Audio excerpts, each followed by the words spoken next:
6:23. Hablamos ahora del decreto que firmó en las últimas horas el Departamento Administrativo de la Función Pública. Lo firma la doctora Mariela Barragán, pero lo firma sobre todo el presidente Petro Felipe, cumpliendo con una promesa de campaña. Curioso que lo haya hecho solamente al final de su mandato, eliminando la prima especial de servicios para los congresistas, una prima que les significa todavía un sobresueldo de 17 millones de pesos, sobresueldo sin tener efectos salariales, por eso es una prima, 17 millones adicionales que reciben mensualmente los congresistas. Sí, esta es la misma prima y pues es una jartera hablar uno en primera persona que en el año 2011 había declarado inconstitucional el Consejo de Estado frente a una demanda que yo mismo presenté. Ah, no me acordaba, sí señor, claro. Claro, es exactamente la misma prima. Y el Consejo de Estado tumbó esa prima y por arte del birlibirloque, porque yo nunca entendí cuál fue la figura que usaron, el entonces ministro de Hacienda, Mauricio Cárdenas, volvieron y la constituyeron, la hicieron, pues la rehicieron. Pero pues es exactamente la misma prima. Tengo dudas, pero no me atrevo a hacer especulaciones sobre la legalidad de este decreto del presidente, porque es que el sueldo, a pesar de que la prima no constituye factor salarial, es el mismo del contralor, el fiscal, los magistrados, los generales, la fiscal, bueno, en fin, los altos. No, pero entonces no sé, tengo dudas. Pero, ahora, claro, buenísimo que les bajen el sueldo. Pues es que, ¿por qué no lo hizo desde el 2022? Y le tengo otra pregunta, Felipe, ¿y por qué no lo aplica desde ya? ¿Por qué se lo aplica al próximo gobierno? Solamente entra a regir desde el 20 de julio, se hace un decreto. Podría haberlo aplicado desde ya. Muchas preguntas que obviamente nos llevan al escenario de que... En relación con esa última pregunta, Ricardo. Señor Héctor. Buenos días. Pues esto es una retaliación contra el Congreso. Con esa última pregunta de por qué no se lo aplica a los actuales congresistas, sino a partir del 20 de julio, es porque en los considerandos del decreto dice que no se puede desmejorar la condición de los trabajadores. Entonces, estos trabajadores, estos congresistas entraron, entendiendo que tenían dentro de su remuneración una prima y por lo tanto se les mantiene mientras mantengan esa vinculación. Los nuevos entran con una nueva condición. Estoy diciendo cuál es el argumento del gobierno. No es lo que yo estoy sosteniendo, porque entre otras cosas a mí me parece... las motivaciones. Sí, la razón por la cual... Porque a mí me parece... Felipe tiene dudas, yo también tengo dudas sobre la legalidad del decreto. Yo creo que el diseño institucional colombiano en la Constitución no permite que sea el presidente de la República el que fije la remuneración de los congresistas, porque si no pasaría lo que está pasando hoy, que el Ejecutivo toma retaliaciones políticas o de premio. O les sube el sueldo o les baja, dependiendo el tipo de relación que tiene. Y el tercer punto problemático del decreto, que pues la mayoría estamos, me incluyo, celebrando, porque sí creo que el salario de los congresistas debería rebajarse, pero no de la manera como se hizo. Y el tercer punto es ese, que entre otras cosas se constituyó en un obstáculo muy grande para bajarlo siempre, no solamente porque los congresistas pues se negaban a bajárselo, sino porque la ley colombiana establece que el salario de los magistrados de las altas cortes y de la Procuraduría y de la Contraloría está atado y de los generales está atado al de los congresistas. Entonces la pregunta es si también le bajaron a los magistrados si era tan fácil, Héctor, si era tan fácil por decreto, ¿por qué más de 20 veces se discutió el tema en el Congreso? Pues porque hay que modificar la ley cuarta del año 92. Tengo 18 intentos fallidos en el Congreso.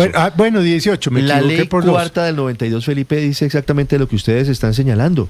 Y es que en la práctica, los salarios de los magistrados de la Judicatura, de la Corte Suprema, de la Corte Constitucional, del Contralor, del fiscal, Consejo del de Estado, del Procurador, de los almirantes, de los generales, todos esos salarios están atados. Especial de servicios que sumada a los demás ingresos laborales igualen a los percibidos en su totalidad por los miembros del Congreso. Además, o sea, si usted les baja al Congreso, Ricardo, les tiene que bajar a ellos. Además dice, está atado al de los congresistas. Y hay un principio de derecho, Héctor, que usted lo ha enseñado, y es que lo accesorio sigue la suerte de lo principal. Sí, es cierto. Entonces, si le bajan a los congresistas, Ergo, como dicen ustedes, tendrían que rebajarles a todos estos altos funcionarios. Y le agrego, es que si fuera por decreto, ¿para qué habían discutido un proyecto de ley tantas veces? Le agrego otro elemento, Felipe, Héctor. A los magistrados de los tribunales, por ejemplo, también les tienen que bajar el sueldo. También, claro, porque claro, a todos. Es una pirámide, es un efecto cascada. Claro, los sueldos de la rama judicial están en función de los magistrados de las altas cortes. Entonces, el magistrado de la alta corte gana como gana un congresista.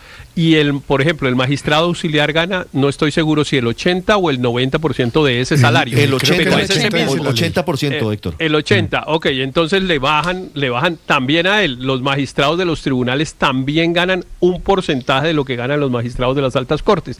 Y así, entonces realmente hay un problema, pero a mí me parece que hay otra cosa, Ricardo, señor, que francamente me tiene a mí, pues realmente muy impactado durante ya estas semanas, que es asumir que el presidente de la República puede adoptar unas decisiones por decreto cuando el Congreso no las adopta.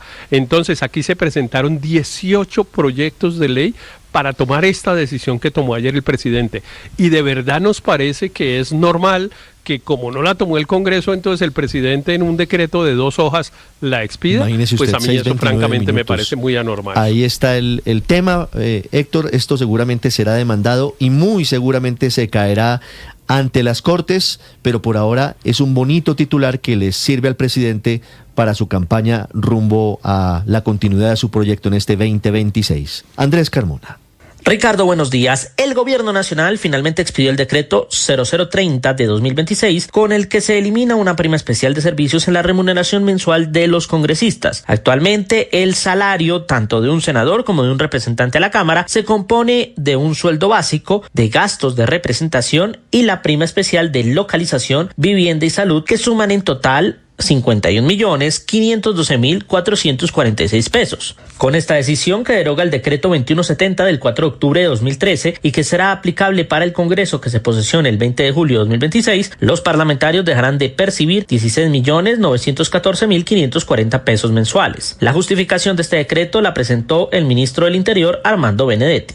El gobierno ha considerado que es excesivo el salario para los congresistas, que no se ajusta a lo que un colombiano promedio gana o un salario mínimo. Fíjese usted cómo muchos ricos lloraban o muchos empresarios lloraban por la subida del salario mínimo a 2 millones de pesos con el transporte, y es básicamente esa situación. Pero ¿cómo reciben desde el Capitolio esta decisión? La representante a la Cámara por el Pacto Histórico, María Fernanda Carrascal. Esto no es una acción más de este gobierno, es una acción de justicia. Mientras un congresista se gana mensualmente lo que ni siquiera en un año una familia entera en este país recibe. Muchos congresistas, incluso candidatos y candidatas que corren en estas elecciones, criticaron el aumento del salario mínimo en un país sumamente desigual. La senadora verde, Angélica Lozano. ¿Cuál es la razón de esta disminución? Bajar el ingreso de los congresistas, porque no puede ser tan distinto, tan inequitativo frente a la realidad del ingreso de cada uno de los colombianos. Esta fue parte de la lucha de la consulta anticorrupción. Nos unimos como colombianos. Esto es de consenso. Por encima de las diferencias se logra esta realidad. Aunque ha sido siempre una bandera de todos los partidos, tanto de derecha como de izquierda, la propuesta de reducir los ingresos de los parlamentarios, llama la atención que este decreto llegue justo en época electoral. El senador por Cambio Radical, Carlos Motoa. El gobierno de Gustavo Petro es chambón y populista porque elimina la prima de congresistas, pero le difiere a 5 o 6 meses después de tomar la decisión. El país exige que esa decisión se tome inmediatamente. Y es hipócrita, porque no disminuye la asignación mensual de cientos de funcionarios del gobierno nacional que tienen mayor salario. El representante a la Cámara por el Centro Democrático, Cristian Garcés. Lo que sí estoy convencido es que Gustavo Petro está buscando impactar las elecciones de Congreso y Presidencia a favor de sus intereses político-electorales. Por su parte, el presidente del Congreso, el senador Lidio García, criticó la decisión señalando que si bien el presidente Petro gozó de esta prima durante sus años como senador, esta decisión no corresponde a un llamado a la austeridad, sino un castigo a un Congreso que ha demostrado ser independiente. Cabe recordar que desde el 2015 se han presentado cerca de 18 proyectos buscando reducir, congelar o establecer un tope para el salario de los congresistas. Sin embargo, todos estos proyectos fueron archivados. Andrés Carmona, Blue Radio.